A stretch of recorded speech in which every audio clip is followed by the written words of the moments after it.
하나님 아버지와 우리 주 예수 그리스도로부터 오는 은혜와 평강이 오늘 모이신 여러분과 함께 하기를 바랍니다.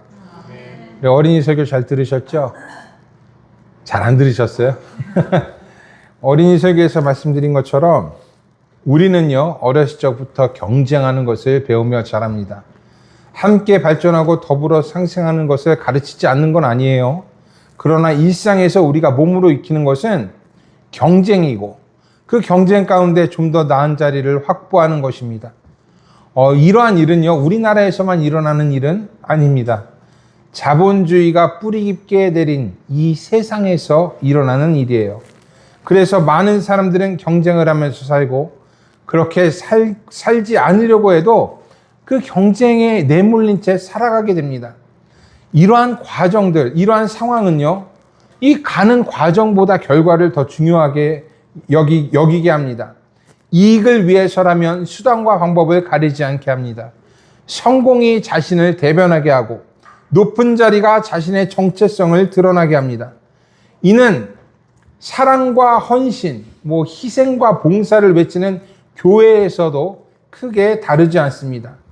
교회의 사이즈가 목회자의 권위를 나타내고 수적인 성장이 목사의 성실을 반영합니다. 교회가 성장하면 뭔가 착한 일을 하니까 저렇게 성장하는 것이겠지. 목회자가 잘하고 있어서 또는 교회가 잘하고 있어서 그런 것이겠지라는 생각을 우리는 그냥 하게 됩니다. 그러다 보니까 알게 모르게 많은 교회들이 성장을 내세우고 교회가 커지는 것을 목표로 삼습니다. 그리고 성장하게 되면 그게 잘하는 거고 잘하는 것에 대해 하나님이 은혜 주셨다라고 그렇게 생각합니다. 자, 그러면 우리는 어떻습니까? 우리는 이런 경쟁과 성장에서 자유합니까? 저는 우리도 크게 다르지 않다라고 생각해요. 우리도 똑같이 성장을 내세우고 사이즈를 내세우고 성공을 내세우고 높은 자리를 내세웁니다. 그러나 성경은 전혀 다른 것을 말합니다. 경쟁보다는 상생을 말하고 수적인 성장보다는 희생을 말합니다. 세상에서의 성공보다는 좁은 십자가의 길을 말하고 높아지기보다는 낮아지라고 합니다. 이는 우리가 가진 생각과 다릅니다. 경쟁하고 높아지기를 원하는 우리에게 성경은 너 지금 잘못하고 있어 라고 말합니다. 예수님 시대의 유대인들도 이런 우리와 비슷했습니다. 그들은 정치적으로 로마의 지배 아래 있었고 종교적으로도 부패한 지도자들의 다스림 가운데 있었습니다. 사회는 어지러웠고 문화적으로는 헬라 문화가 가득했습니다. 그들은 독립을 원했습니다. 바르고 권위 있는 새로운 지도자를 원했습니다. 그래서 새로운 지도자들이 자신의 나라 이스라엘을 바로 세우고 헬라 문화의 잔재가 가득한 이 세상을 다시 히브리 문화, 민족주의 시오니즘으로 회복시키기를 원했습니다. 그리고 이러한 그들의 바람은 강력한 메시아, 권력을 휘두르는 메시아, 이런 사상으로 나타났습니다. 하나님께서 조상 아브라함과 약속하신 대로 메시아를 보내셔서 우리를 구원하시고 다시 굳건하게 하실 것이다 라는 것이 예수님 시대의 유대인들의 생각이었어요. 그리고 이러한 생각, 이러한 바람이 가득한 그때 예수님께서 이 땅에 오셨습니다. 민족주의가 성행하고 독립을 원하고 이를 위해 율법주의가 판을 칠 때 그때 약속대로 메시아가 이 땅에 오신 것이에요. 그리고 이 땅에서 복음을 전하시고 하늘의 권능을 행하셨습니다. 무엇이 하나님께서 원하시는 것인지 어떠한 삶이 선택받은 자의 삶인지를 말씀하셨어요. 그러나 많은 사람들은 이를 듣지 않았습니다. 자신들이 원하는 말씀도 자신들이 원하는 메시아의 상도 아니었기 때문입니다. 지금 이 시대를 살아가는 우리는 어떻습니까? 경쟁에서의 승리와 높아짐, 성공과 부를 원하는 우리들, 그러면서 그것이 스스로 지혜 있는 것이다라고 생각하는 우리들에게 상생과 좁은 길과 낮아짐을 말씀하시는 예수님의 말씀은 어떤 의미를 갖습니까? 우리에게 있어서 복음은 어떤 의미입니까? 그래서 예수님은 오늘의 복음서 25절 26절에서 이렇게 기도하십니다. 천지의 주제이신 아버지여, 이것을 지혜롭고 슬기 있는 자들에게는 숨기시고 어린아이들에게는 나타내심을 감사하나이다. 옳소이다. 이렇게 된 것이 아버지의 뜻이니이다.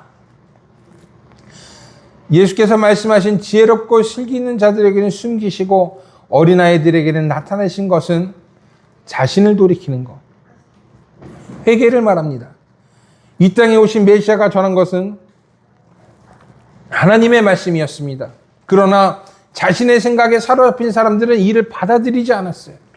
여전히 그들은 정치적인 메시아, 힘 있는 메시아, 자신들을 높여줄 메시아를 원했습니다. 예수께서 권능을 행하셔도 마찬가지였습니다. 맹인이 보고, 못 걷는 사람이 걷고, 나병 환자가 깨끗함을 받고, 못 듣는 자가 듣고, 죽은 사람이 살아나고, 가난한 자에게 복음이 전파되어도 사람들은 자신의 생각을 바꾸지 않았습니다. 이는 구약 성서에 예언된 메시아의 일들이었습니다. 그럼에도 그들은 돌이키지 않았고 예수님을 받아들이지 않았습니다. 성경을 잘 알고 있다는 율법학자들과 바리새인들은 더욱 예수님을 배격했습니다. 오늘의 복음서 앞구절에서 예수님은 그들의 행동을 이렇게 표현합니다. 요한이 와서 먹지도 않고 마시지도 아니하매 그들이 말하기를 귀신이 들렸다 하더니 인자는 와서 먹고 마시매 말하기를 보라, 먹기를 탐하고 포도주를 즐기는 사람이요 세리와 죄인의 친구로다 하니. 그들은 이렇게 예수님을 박해했고 예수님을 배격하였어요. 성경에 있는 말씀들은 나를 향한 말씀입니다. 그 중심이 나를 돌아보게 하는 것이 있다는 말입니다. 그런데 율법학자와 바리새인들은 타인의 흠을 잡는 데 정신을 쏟았습니다. 세례 요한이 먹지도 마시지도 않고 회개의 세례를 전하자 야, 저거 귀신 들린 거야 라고 하고 예수님이 사람들과 어울리면서 먹고 마시자 먹기를 탐하고 포도주를 즐기는 사람이라고 비방했습니다. 그리고 예수님이 하신 그런 일들, 권능의 일들을 보고도 그들은 예수님을 따르지 않았고 마음을 돌이키지 않았어요. 그러나 세리와 죄인, 병든 사람들과 사회적인 약자들은 그렇지 않았습니다. 그들은 예수님을 믿고 자신을 돌이켰습니다. 복음을 받아들이기로 한 것입니다. 이에 예수께서는 이렇게 된 것이 하나님의 뜻이다 라고 말씀하세요. 자신이 옳다고 생각하여 교만에 빠져있는 사람들에게는 복음이 드러나지 않을 것입니다. 그러나 자신의 약함을 깨닫고 예수님을 받아들이는 사람에게는 복음이 드러나게 될 것이에요. 지금 이 시대를 살아가는 사람들에게도 마찬가지입니다.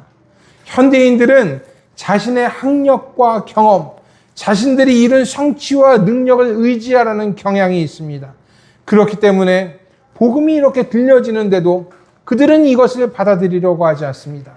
마치 율법학자와 바리새인처럼 예수님보다 자신들의 생각과 지혜를 믿고 자신이 원하는 것을 믿고자 하는 것이에요. 그래서 이러한 사람들에게는 복음이 숨겨집니다. 하지만 자신의 한계를 인정하고 자신을 돌이키는 사람들에게는 복음이 나타납니다. 성령께서 복음으로 이끌어 주시고 깨닫게 해주시기 때문이에요. 그리고 예수님을 믿게 됩니다. 예수님의 말씀이 이해가 되고 그것이 나를 향한 하나님의 뜻이라는 것을 믿게 돼요. 27절에 있는 말씀처럼 아버지께서 모든 것을 아들에게 주셨기 때문입니다. 어린아이처럼 그리스도를 받아들인 자에게 복음이 나타나기 때문입니다. 루터는 이렇게 말합니다. 하나님께서는 스스로 지혜롭다고 여기는 사람은 낮추시고 자신의 빈손을 인정하는 사람에게는 복음을 허락하신다. 자기로 꽉 찬 사람에게는 복음이 들어갈 틈이 없습니다. 복음은 빈손으로 하나님의 은혜를 의지하는 사람에게 주어지는 하나님의 선물이기 때문에 그렇습니다. 그래서 예수님은 28절에 이렇게 말씀하십니다. 수고하고 무거운 짐진 자들아 다 내게로 오라. 내가 너희를 쉬게 하리라. 경쟁하는 자들, 성공하려고 애쓰는 자들, 내 말이 옳다고 증명하는 그러한 자들, 그래서 수고하고 짐진 자들에게 예수께서는 내게로 오라라고 말씀하십니다. 그들이 스스로 자신의 짐을 더욱 무겁게 하고 있기 때문입니다. 그리고 그들이 가는 길에는 생명이 없기 때문입니다. 저를 예전부터 아시는 분은 과거에 제가 어떤 사람이었는지 잘 아실 것입니다. 저도요, 성공에 목이 마른 사람이었어요. 그래서 저도 일을 열심히 했습니다. 맡은 부서가 성장을 해야 조금 마음이 놓였습니다. 남들이 잘한다고 하면 마음이 우쭐했습니다. 목회로 내 자신을 증명하고 싶었고, 이를 위해서 교회 사역을 정말 열심히 했습니다. 열심히 하려니까 뭐가 필요해요? 성도들을 들들 볶는 것이 필요합니다. 성도들을 들들 잘 볶았습니다. 여기 계신 조한나 지사님도 저에게 한참 볶이던 그러한 사람이었어요. 덕분에 맡은 부서는요, 수적으로 부쩍 성장했습니다. 주일학교를 맡아도 성장했습니다. 중고등부를 맡아도 성장했어요. 청년부를 맡아도 수적으로는 계속 늘어갔습니다. 덕분에 일하는 것에 있어서는 누구도 뭐라고 하지 않았습니다. 수적으로 늘어가니까 교인들도 잘한다 이렇게 칭찬 일색이었습니다. 그리고 인정도 받기 시작했어요. 그 인정 때문에, 그 칭찬 때문에 주일이 되면은 점심 식사도 못하고 일했습니다. 이거 제 아내가 잘 알아요. 점심 먹을 시간이 없이 계속 아침부터 저녁까지 풀로 돌렸습니다. 교사 교육을 하지요. 주일학교하고 중고등부하고 청년부하고 수요예배하고 금요기도회 하고 일주일에 한 번 새벽 기도하고 전도 활동하고 신방하고. 저는 제가 담임 목사인 줄 알았습니다. 정말 닥치는 대로 쉬지 않고 일했어요. 하지만 평안하지 않았습니다. 매일매일이 힘들었고 주일이 다가오는 것이 괴로웠습니다. 애들은 저를 좋아했어요. 애들한테 물어보면 너 미래 꿈이 뭐니라고 물어보면 나의 미래 꿈은 중목님이에요. 그런 애들도 많이 있었습니다. 그런데 그런 애들이 주일날 주목님하고 저에게 막 뛰어와서 막 안기고 매달리고 하면요, 저는 겉으로는 웃었지만 속으로는 조금도 즐겁지 않았어요. 때로는 어쩔 때는 막 이렇게 몸서리 쳐지기도 했습니다. 모든 일이 나를 위해서 했기 때문에 그래요. 내 자신을 위해서 했기 때문에 그렇습니다. 나를 증명하기 위해, 내 목회적인 성공과 사람들의 인정을 위해 일했기 때문이었습니다. 모든 직업은 하나님으로부터 소명을 받습니다. 마찬가지로 목회도 마찬가지. 하나님으로부터 소명을 받은 그러한 직업입니다. 하나님께 부름받아서 하는 일이고, 부름 그 자체가 기쁜 일인데, 저는 그 기쁜 일을, 그 소명을 저를 위해서 사용했습니다. 일본에 선교사로 간 것도 반은 저를 위한 일이었어요. 물론 하나님께서 그 안에서 많은 변화를 주셨지만 이것이 당시에 솔직한 저의 생각이었고 모습이었습니다. 저는 제 짐을 더욱 무겁게 했고 스스로를 성공에 더 올가매었습니다. 목회자였지만 예수님이 주시는 쉼과 평안은 없었습니다. 참 부끄러운 일입니다. 그럼 여러분들은 어떠십니까? 여러분들은 주님이 주시는 쉼과 평안 가운데 살고 계십니까? 여러분 예수님 안에서 정말 자유하십니까? 무거운 짐을 다 주님께 내려놓으셨습니까? 이런 우리들에게 예수께서는 내가 너희를 쉬게 하리라 라고 말씀하십니다. 나의 멍에를 메고 내게 배우라. 그리하면 너희 마음이 쉼을 얻을 것이다 라고 말씀하십니다. 예수께서 우리를 위해 십자가에 달리셨다는 것은 이런 우리의 짐까지도 다 지고 십자가에 달리셨다는 것입니다. 그러니 우리는 더 이상 우리의 짐을 지고 가지 않아도, 우리의 짐을 짊어지고 살지 않아도 됩니다. 내 자신을 채우려고 노력하지 않아도 됩니다. 성공으로, 경쟁으로, 나를 증명하는 것으로 우리의 짐을 더할 필요가 없는 것입니다. 오히려 모든 것을 비우고 모든 것을 내려놓고 그리스도를 따라야 합니다. 나의 부족함을 인정하고 내 생각을 돌이키고 십자가를 봐야 합니다. 내가 이런 사람이지, 내가 이렇게 되기를 원했지, 내가 이렇게 성공했지, 이것이 아니라 내가 갖고 있는 모든 생각과 내가 정말 바라보는 모든 그러한 실상들을 다 내려놓고 십자가를 봐야 합니다. 그때 우리에게 평안이 찾아올 것입니다. 그리스도의 평안이 우리를 가득 채울 것입니다. 참 생명이 우리에게 임하게 될 것입니다. 수고하고 짐진 자들을 찾으시는 예수님의 음성에 응답하십시오.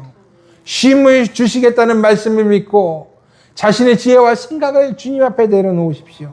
그리고 세상의 멍에를 벗어버리고 예수님의 멍에를 매십시오. 이를 통해 우리는 참 쉼을 얻게 될 것입니다. 우리를 위해 십자가에 달리신 예수께서 지금 우리와 함께 계십니다. 여러분의 짐을 내려놓기를 바라십니다. 여러분이 쉼을 얻기를 바라십니다. 여러분들이 평안을 얻기를 바라십니다. 여러분, 그 바람, 예수님의 바람에 응답하시기 바랍니다. 그래서 내 짐 내려놓고 내 생각 내려놓고 주님을 따르는 여러분들이 되기를 원합니다. 그래서 예수님으로 인해 마음에 쉼을 얻는 우리가 되기를 주님의 이름으로 축복합니다. 주님께서 함께 계십니다. 짊어지지 마십시오. 내려놓으십시오. 그때 주님의 평안이, 하늘의 평안이 여러분들에게 임할 것입니다. 모든 지각에 뛰어난 하나님의 평강이 그리스도 예수 안에서 여러분의 생각과 마음을 지키시기를 원합니다. 아멘. 기도하겠습니다.